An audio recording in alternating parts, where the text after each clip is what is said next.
Everest base camp ট্রেকের প্রথম দিনের দ্বিতীয় সাসপেনশন ব্রিজ পার হচ্ছে। এখন আমরা রয়েছি ফাকডিং গ্রামে, পার হয়ে ওপারে প্রথম দিনের হোটেলে যাব। এবার আমরা এতক্ষণ দুধকোশি নদীকে আমরা বাঁ দিকে রেখে এগোচ্ছিলাম। এবার দেখুন দুধকোশি নদীকে, এই দুধকোশি নদী অসাধারণ দৃশ্য।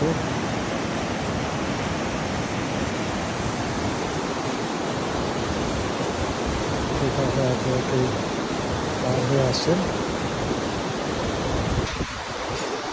এই সাসপেনশন ব্রিজ পার হচ্ছে বেশ মজাই লাগে, যারা নতুন তাদের পক্ষে একটু ভয়ঙ্কর।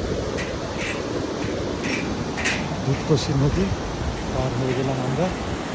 এবার আমরা দুধকোশি নদীকে ডান হাতে রেখে এগিয়ে যাব। এই হচ্ছে আমাদের আজকের গন্তব্য ফাকডিং।